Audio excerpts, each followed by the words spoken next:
Hello and welcome to this edition of the Halcyon Show. My name's Lorne Wisely and I'm going to be your host for this episode. And yes, it's dressed down for me today because even emperors have laundry days. On this edition of the Halcyon Show, we're going to be talking about a game that unfortunately came out 3 years ago, and I'll explain why I'm reviewing a game that's that old when I'm supposed to be reviewing new indie games in a moment. However, the usual intro plug if you don't mind. I hope you've been keeping up with the content. Pulsar, what did you think? Good, wasn't it? Yes, of course it was, because when I make a recommendation, it can't possibly be wrong. That, sir, is an investigated fabrication. Why are you looking at me like that? All my recommendations are really good, apart from that one time. I hope you're also checking out the Defunct Decides videos. Me and good old Cyril over on Defunct Games have been doing Decide videos for the past couple of weeks. It looks like it's going to become a regular thing, so it looks like I'm moving up in the world. Or Cyril's moving up in the world because of his association with royalty. I'm not too sure which it is, but we'll figure that out at a later date once I decide whether or not this skit is going to be funny or not. Anyway, on this edition of the Halcyon Show, I thought we'd take a look at a game called She Wants Me Dead. Again, a game that came out 3 years ago. The reason why I'm reviewing this game is very simple. I decided to move from one mailing service to another, and when I used the new mailing service, I picked a bunch of games that were right on the storefront. Picked some games that I thought would be interesting, diverse, different to the kind of things that I would normally touch on, and this game was there. Unfortunately, I had the wrong filter set up, not to the most recent releases. This one was 2016 it came out. Also, it's actually synonymous with a music video that's got about 50 million hits on YouTube, so it's not as if no one's covered this. Woke up this morning with a devil in my bed. In the air, everywhere, in my veins and in my head. She won't be dead. However, I'd already sunk a significant amount of time in playing this game, so in for a penny, in for a f***ing pound, let's talk about She Wants Me Dead.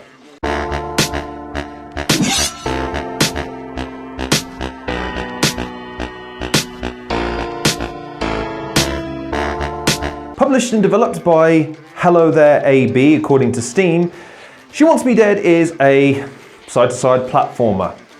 And a really hard one at that. The idea of the game, Lulu the cat, is most displeased with her owner in much the same way that I instruct my displeasure towards my killer cats that I've referenced in previous episodes, and I totally know the names of and can remember, but I won't tell you right now for reasons that I won't disclose to you. Max, her owner, kicks off the game by elbowing poor Lulu out of bed, and this is the latest in a succession of slights that Lulu has suffered. So she decides to go Wile E. Coyote / Tom and Jerry / Jigsaw on his ass by comprising a bunch of traps and setups in order to murder him. Boy, that escalated quickly. The concept I actually really like. It's a cute idea. It's fleshed out really well. The animations of this game are spectacular. The sound design is actually really good as well. The responsiveness of the game controls are really good. What I don't like about this game is that it is needlessly hard sometimes. We'll talk about the game mechanics now just to get it out of the way nice and early. This game's traps, this game's fall mechanics, this game's ability to allow you to recover from things is so pitiful, it's unreal. I think at the time of this recording, I'm about 150 to 160 deaths in total. There are only 10 levels in this game, and I've gotten up to the 7th one. I've hit the plateau level at the end of the 7th level, whereby you have to jump a succession of platforms that have spikes that rise from the top, laced with mines. And short of me throwing my goddamn laptop through the window, I don't see a way that I'm going to be able to complete this level. But more to the point, this game is all about timing, it's all about precision, and it's all about remembering what's about to come next and sequentially landing it as best you can. Or you have to have the reflexes of a goddamn cat, not unlike the game itself, in order to persevere with it.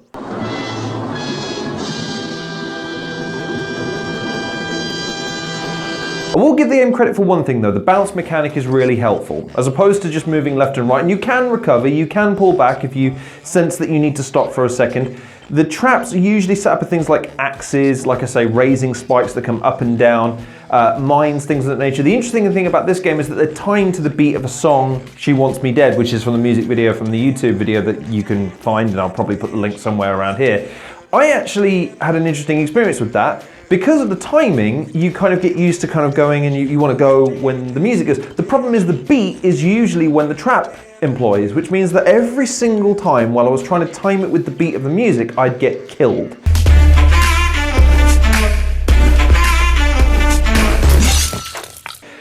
Which was incredibly frustrating, so I ended up turning the goddamn music off. Number 2 reason why I ended up turning the music off is very simple. It's the same track, albeit different sections of the track, but it's played on loops at times. So even though the game can fool you into thinking that it's got a diverse soundtrack, it really doesn't. It really only has the one song that it plays excerpts from and just plays them on loops, which, considering the amount that you die in this game, does get very annoying very, very quickly, considering that it feels sometimes, because you can die in very quick succession, and I'm talking a matter of seconds, it's one of those things where you just turn it off and leave me alone. But in terms of the position of the game, I will give it credit for the fact that the double jump makes it very easy to navigate once you get your rhythm. Once you've got your rhythm and you've gauged the jump distances and you gauge the sensitivity of the traps a bit better than you have in the first few levels, then it does become more fun right up until the moment that the game cranks the difficulty up again. One thing the game does do well though is the checkpoint system. You have, I think it's 3 per level you start, then there's 3 checkpoints that you can restart from. You also have a mechanic that allows you to restart from that checkpoint. You have to expend coins in order to be able to start from that checkpoint. You start off with about 50,000, which seems like an insane amount considering that you only have to spend about 250 to respawn, and you generate coins with every successful jump, and even when you die you actually get some of the coins back.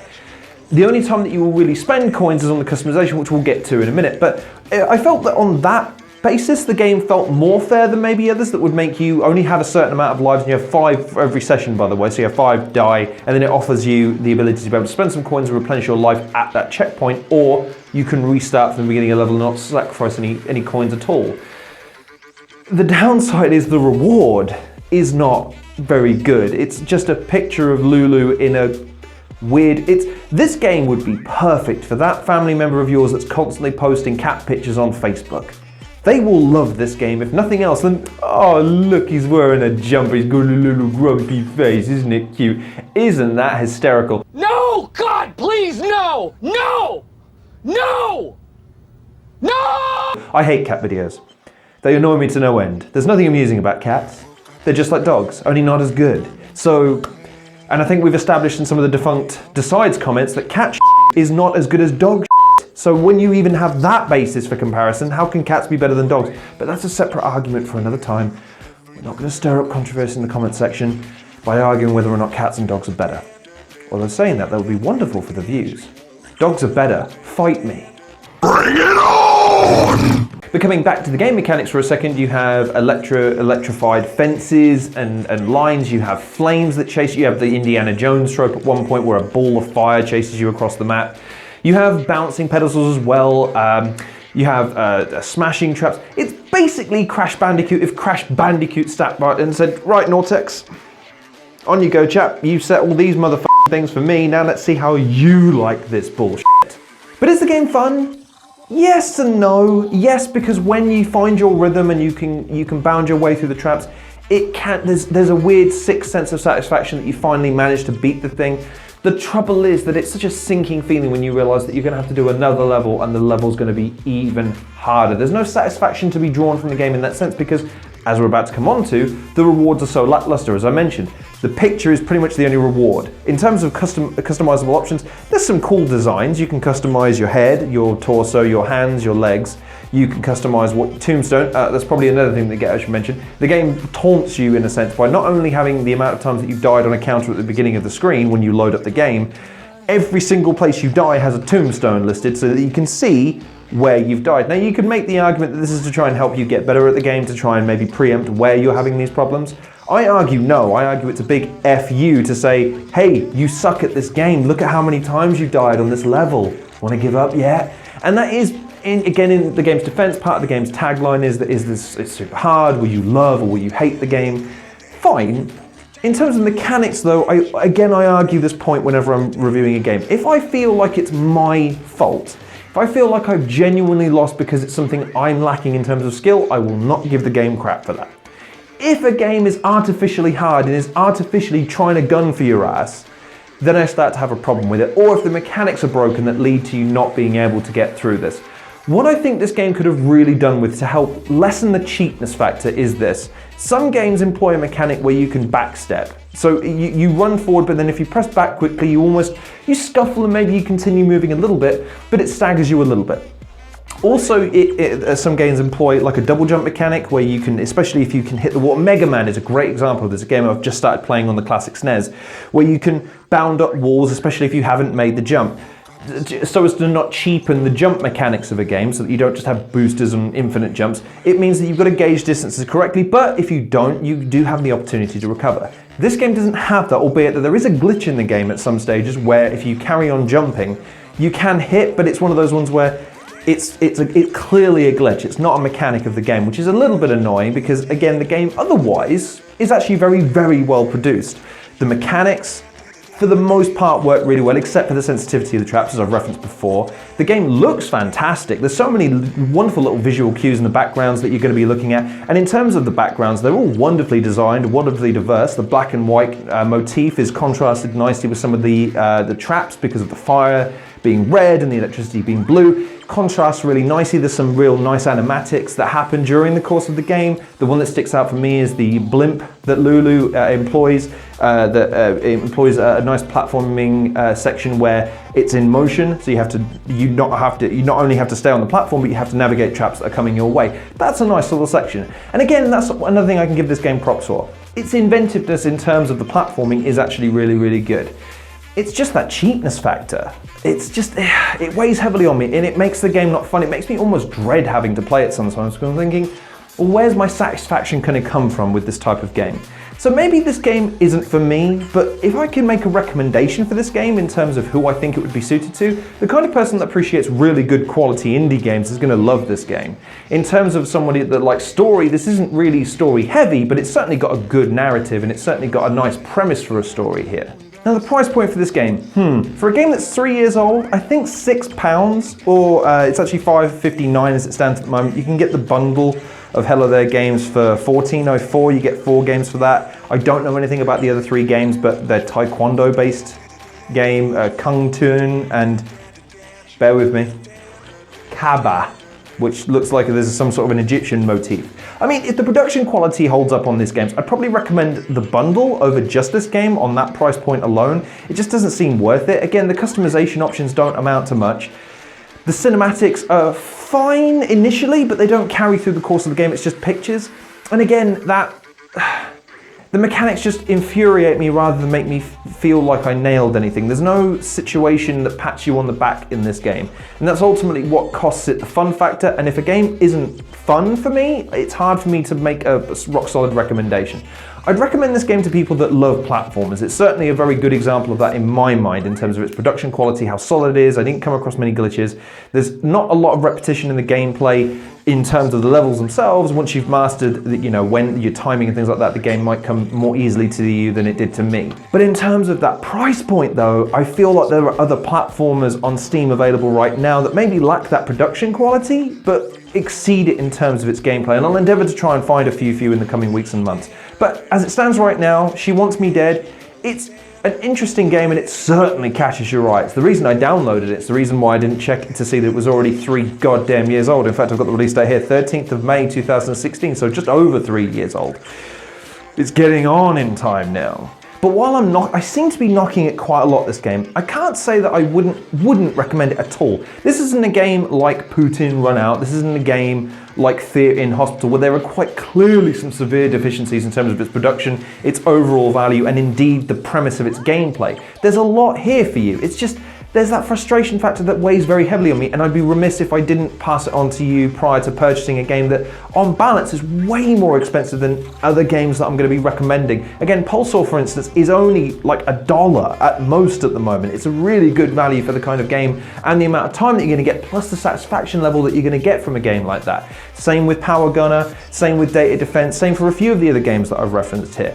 But this seems more in line with the middle of the road price point, where I can justify it to a degree if I loved platformers, but I can't. So I'd recommend, if this game ever gets a price reduction to maybe down to £4, maybe 3.5, then I'd probably recommend this game wholeheartedly. But until then, it's one of those games where I think just it's certainly going to impress people. I think people are going to like watching you play, and they're going to like watching you suffer.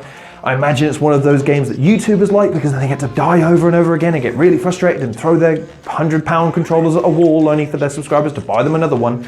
But for me, as just someone that likes to play fun games with a quirky nature, it certainly got off to a strong start, but it weighed heavily on me towards the end. So, what do you think? She Wants Me Dead, the platformer about Lulu the cat and Max the owner, in a reverse roles of previous cartoons that haven't been around for 50 years and seem to be deemed unacceptable by general society these days. Can you believe that? We're not allowed to watch Tom and Jerry anymore without someone prattling on about animal abuse. It's cartoons, people. Tom's blue, for God's sake. How many blue Cheshire cats do you see running around wielding hammers and frying pans these days? When you look into it. Oh well, I'm old and grumpy, so what do I know? Maybe I'm the one out of touch in these weird times, but then again, I don't need to be in touch. I have people for that. I'm emperor, just having a dress down day. Although saying that, not the worst dress down day ever, I think you'll agree. Dear God, it's beautiful. In the meantime though, thank you very much for watching this edition of The Halcyon Show. Please like, share and subscribe and check out some of the other content that I've been producing recently. I think you'll find it to be quite agreeable. Also please, as I mentioned at the beginning of the episode, go check me out on Defunct Games' channel. We've been doing Defunct Decides. There are also a number of quiz shows that we did back in the day that are actually very entertaining. I'd recommend them wholeheartedly. There's also an entire award ceremony that he generated. The EGM Awards that ranged from, I think it was an entire decade he did in the end. And I think even I hosted an episode once, although it didn't have great consequences. I may have destroyed the entire universe as we know it.